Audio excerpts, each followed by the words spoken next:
रातोळी येथील अज्ञात व्यक्तीकडून प्रवासी निवाराची तोडफोड, घटनेची चौकशी करून दोषींवर कार्यवाहीची नागरिकांकडून मागणी। नायगाव तालुक्यातील मौजे रातोळी येथील प्रवासी निवारा टीन गावातीलच अज्ञात लोकांनी रातोरात पाडून पत्र व लोखंडी एंगलचा सुपडा साफ केल्याची घटना रातोळी येथे घडली आहे। मात्र ते अज्ञात व्यक्ती कोण आहे याचा शोध अजूनपर्यंत लागला नाही।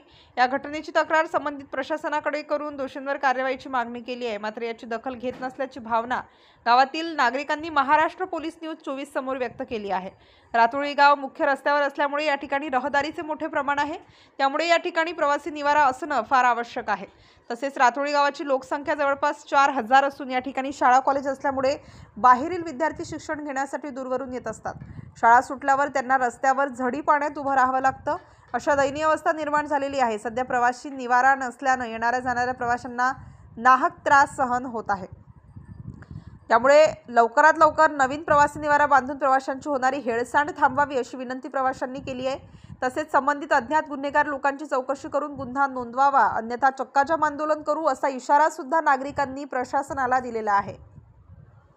महाराष्ट्र पोलीस न्यूज 24 साठी उपसंपादक गुलाब शेख।